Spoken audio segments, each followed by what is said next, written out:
special. There's something you can do. See yourself through the eyes of those who truly love you. This world is a better place, and you are part of it. Be proud of you and what you are. Be glad of everybody. Standing in a circle, look up at the sky. Can't you see that we belong together, you and I? Beautiful kids, beautiful earth, beautiful cats, beautiful bird, beautiful sky, beautiful tree.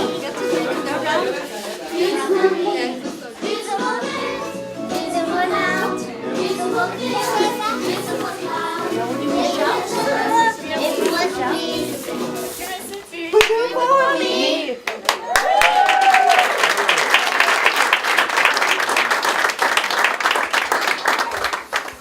Deborah, it was a wonderful occasion this morning. Wonderful, wonderful. Tell us, how did you get involved in this project? Johan, well, it actually came around almost 5 years ago when our oldest daughter, she attended her annual Christmas play, and the special needs children of Wonderland actually joined in at that time. Seeing them interact with the children and just the way they shone, it really touched our hearts, and it was on that day that we decided that we really wanted to do something to enrich their lives. And that's how Bates GM became involved. That is, yes. We then, in association with GM Childlife, we were then able to build this classroom through the funding from the organisation. And the feeling that went through your heart this morning when you just give us an idea, because you made a wonderful speech. Yes, no, we're so proud of this. Those children, personally to me, they're very special. Being able to give them this blessing, just also being able to be educated, which is so necessary today, and obviously receiving this education in such a beautiful environment. It's the only school in the whole area? Yes, it is. So we're very proud of this project. And anything in the future? Similar? There are things in the future. I'm not going to say too much right now, but definitely we want to do more for the community, and it's so important. That is. On behalf of that community, thank you very much. It's a wonderful, wonderful facility. Thank you, Johan. Thanks so much.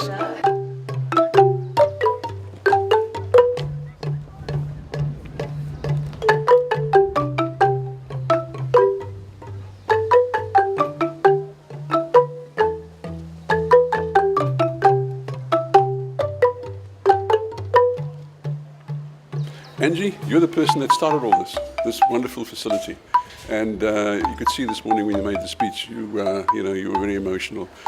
Tell us about how it all started and how you got to this point. Well, it started when I was living in Paddock. I had a play school for a number of the children that lived in Paddock, and Wim Irene Pino had a special needs little boy. He came to my little school for 3 years, and then it was time for him to go to school, and there was nowhere for him to go. So I got together with his grandfather, his parents, and we came up with the idea, let's start our own special needs school on the South Coast where the children can interact with unchallenged children. So then I wrote to all the schools on the South Coast at that time, say 15 years ago, almost to the day. And Crescent College was the only one that replied to me and thought I had a fantastic idea. And we met in the September of 2000 with the board, the headmaster, Mr. Wikström at that time, and Logan, the head of the pre-primary, and Wim Pino and myself. And that's how the ball rolled. And then on the 21st of February 2001, we opened Wonderland with 4 children. And I believe a small, yes. Was the caravan or was it just a Wendy house? It was a little wooden Wendy house. At that stage, it was 6 meters by 4 meters. And over the years, we've had amazing donations where we were able to extend a veranda, a little office, and then our own bathroom facilities, which we didn't have for about 10 years. We used to take the children outside in their wheelchairs into the main preschool area. No matter what the weather was, we'd have to do things like that. And we were then blessed with a full bathroom. And we've progressed from there. And then 18 months ago, Deborah and Noel Orchin approached me because they had seen a production that my children had put on at Christmas time, and they were so overwhelmed by the amazing thing that my kids did that they said no, they want to do something for Wonderland, and they asked me to send my portfolio from when I started up until today.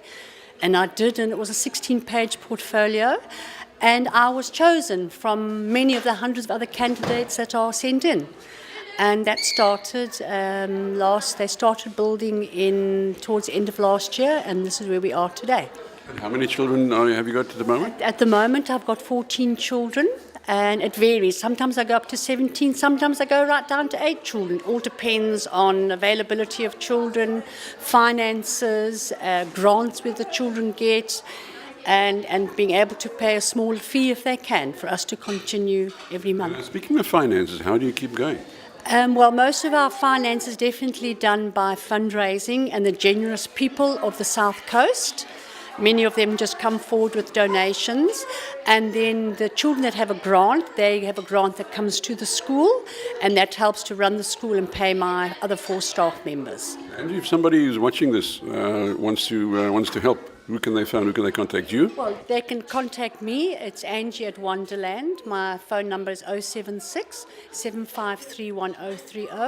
Or at any time, they're welcome to come visit us. We're at the back of the preschool at Creston College, and this is where you'll find us. And I'm blessed every single day. These children, what they show and their determination is absolutely phenomenal. One last question. What is the average time that they spend here? Well, when we first started, the sort of cut-off age was 12. So I started with them then. My youngest was a 2.5-year-old Theo. And we thought, right, cut-off age when they go to high school. But then, how do you send a child away that's got nowhere to go? My oldest one is actually Londi, who's now 17. And Lulu May, who's just turned 18. They are more like 7, 8-year-olds. And how can you turn them away? So they're still with me 10 years later. Wonderful. Thank you very much. Thank you. Beautiful out, beautiful